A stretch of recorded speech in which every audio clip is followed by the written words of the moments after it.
Haya, kama Dr. Emmanuel ambaye sijai kufeli kama hata siku moja, kama unavyoiona hii hapa. Najua wengi mnaionaga ikiwa imechanganywa na baadhi ya dawa za kuoga, baadhi ya dawa za kusafisha nyota, baadhi ya dawa za kuimarisha mvuto, kuwa na nyota, kupandisha cheo.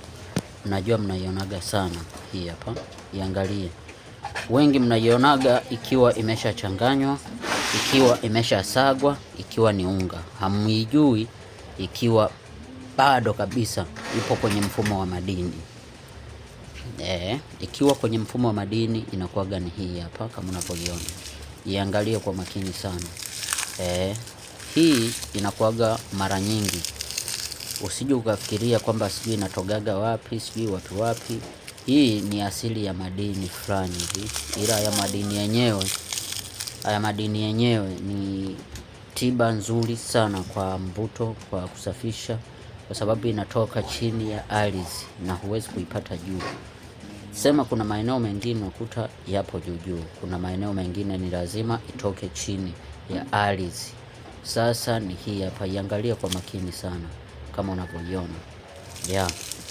Utakapoiona popote pale, ukichukua hii hapa, iangalie kwa makini, kaisaga vizuri kawa ni unga. Unavyoisaga, ukishamaliza kuisaga, ukachanganya na kivumbasi, ukachanganya na mosha fedha, ukanunua ubani mashtaka, ukanunua mvuje, vyote ukavichanganya kwa pamoja, ukasaga vizuri sana. Vyote hamna ambacho hakisagiki, kila kitu kinasagika vizuri tu. Ukishamaliza kusaga, unatumia kuogea, lakini pia unatumia kufukiza, lakini pia una uwezo wa kuitumia kama kuoga, kujifusha.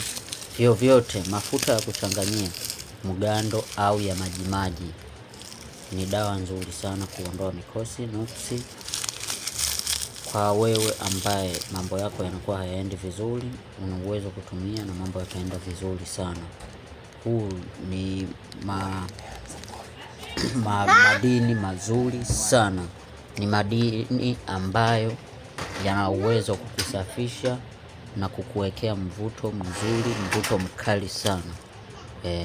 Kwa hiyo iangalie kwa makini sana. Sio kila kitu unakiona kuwa hakina faida vingi, vina faida nyingi sana kwako, kina uwezo kukusaidia. Sema wewe ndo unakuwa hujui namna ya kukitumia. Sasa Dr. Emmanuel, mimi nipo kwa ajili ya kukufundisha na kukuelekeza na namna ya kuweza kutumia.